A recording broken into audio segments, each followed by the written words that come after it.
Salut les amis, et bienvenue dans cette nouvelle vidéo. Et pour les nouveaux sur cette chaîne, abonnez-vous, si vous adorez les histoires incroyables, touchantes, insolites et magiques du monde.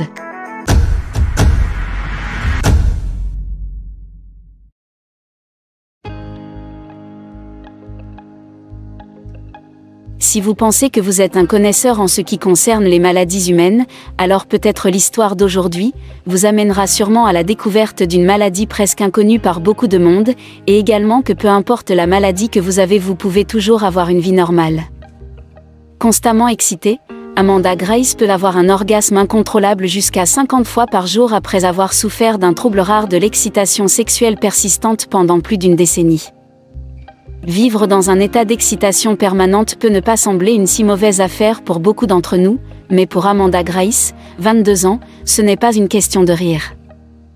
La jeune femme de 22 ans dit que sa vie est ruinée par des orgasmes multiples constants, qui peuvent être déclenchés par à peu près tout ce qui est imaginable, y compris la musique forte, les trajets en voiture et même la sonnerie des téléphones portables.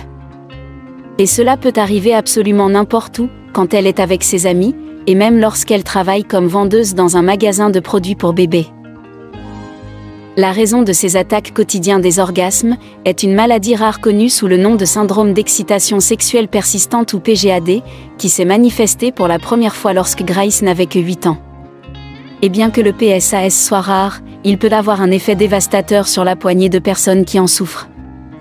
Il faut noter que Gretchen Molanan, 39 ans, de Floride, s'était suicidée après avoir lutté contre la maladie pendant 16 ans.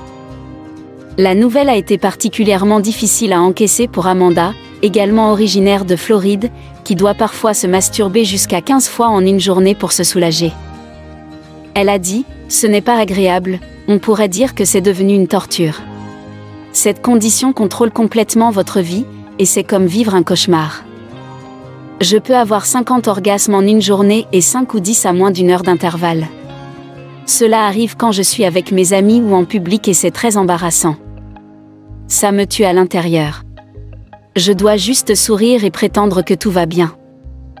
Les orgasmes sont censés être une bonne sensation, mais je les ai tous les jours depuis si longtemps maintenant que je vis avec une peur et une honte constantes. » Elle a ajouté, au plus bas, « J'ai pensé au suicide mais je devais me rassurer que je n'aurais jamais recours à quelque chose comme ça, et que cela n'allait pas m'arriver. » Amanda a commencé à souffrir de la maladie alors qu'elle n'avait que 8 ans, et à l'âge de 13 ans, elle luttait contre les sentiments intenses alors qu'elle était assise dans sa classe pendant les cours. Mais, élevée dans la religion catholique et informée à l'école du dimanche que les pensées sexuelles et la masturbation étaient un péché, elle avait trop peur pour se confier à qui que ce soit. Elle a déclaré « Enfant, je n'avais aucune idée de ce qui m'arrivait, je pensais que j'étais juste obsédée par le sexe. J'ai dû me masturber pour soulager mon état, et je me sentais coupable à chaque fois que je le faisais. » Ce n'est qu'en 2008 qu'elle a entendu parler du PGAD en écoutant la radio, mais bien qu'elle ait contacté 4 médecins différents pour obtenir de l'aide, elle a découvert qu'aucun n'avait jamais entendu parler de la maladie. Depuis lors, elle a essayé de continuer sa vie. À 20 ans, elle a même perdu sa virginité après des années à craindre que le sexe n'aggrave son état. Mais elle admet qu'elle n'a pas pu avoir une relation stable, parce que les hommes en profitaient ou étaient intimidés. Elle a déclaré « Quand j'ai perdu ma virginité, je suis restée émotive et déçue. Cela ne m'a pas fait me sentir mieux. Le gars avec qui j'étais semblait sympathique au début, mais a ensuite utilisé ma condition pour avoir plus de relations intimes. J'avais été avec quelques gars après cela, mais c'était difficile. J'avais trouvé que certains gars étaient même intimidés. Heureusement, j'ai eu le courage de le dire à ma famille, et ils ont tous été très compréhensifs et favorables. » Sur cette photo, on a Amanda Grace, posant pour une photo avec sa mère Cynthia à la maison. Elle a ajouté « Je fais dire aux gens que je l'invente et que je suis vraiment une nymphomane, mais je ne me laisse pas décourager. J'espère juste maintenant qu'il y aura un jour une meilleure compréhension de cette condition et mon histoire donnera à une seule autre personne le courage d'obtenir de l'aide. » Une fois au point de désespoir, elle change maintenant sa vie après avoir trouvé l'amour, et surtout un traitement médical indispensable, après avoir combattu des médecins qui ne comprenaient pas la PGAD, ou comment la traiter.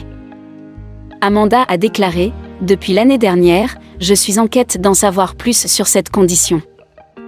Cela a été une déception après l'autre, grâce à la réticence de certains médecins à considérer cela comme une condition valide.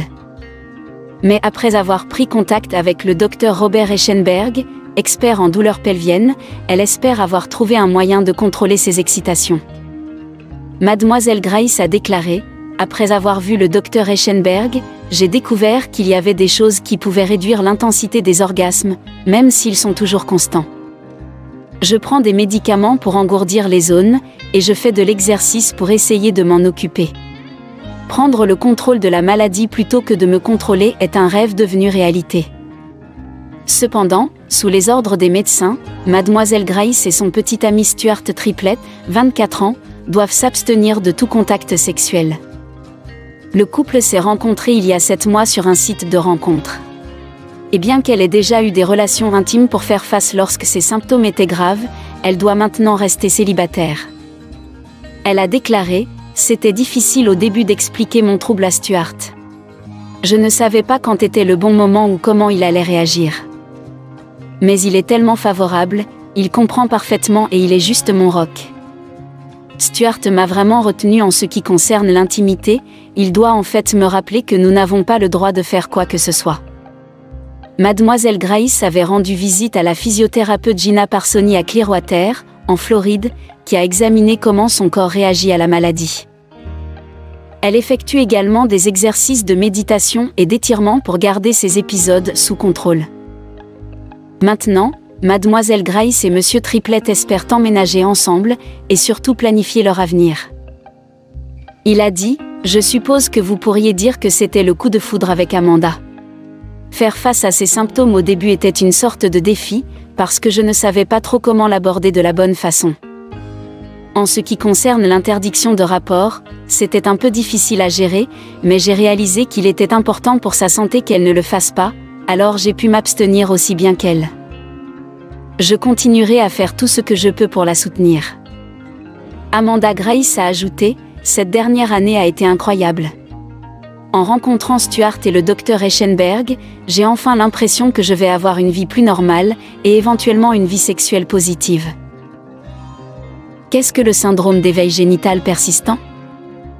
Le docteur David Goldmeyer, expert en médecine sexuelle à l'Imperial College de Londres, a déclaré: « Le trouble persistant de l'excitation génitale est une condition nouvellement reconnue, où la victime se plaint de longues périodes d'excitation génitale qui ne sont pas associées au désir sexuel.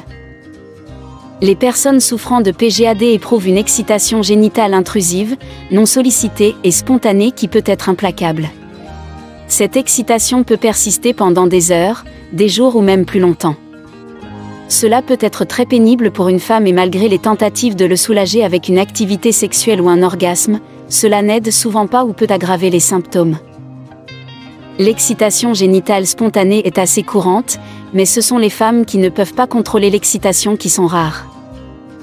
Je vois environ 20 femmes par an atteintes de cette maladie, c'est peut-être aussi courant qu'une personne sur 100, nous ne le savons tout simplement pas. Parfois, cela peut se résoudre tout seul, il n'y a pas de remède, mais il existe un certain nombre de façons de gérer les symptômes tels que la méditation et les exercices du plancher pelvien, ainsi que des analgésiques pour le patient. Que pensez-vous de cette maladie? Si vous avez aimé l'histoire, laissez un pouce bleu à la vidéo.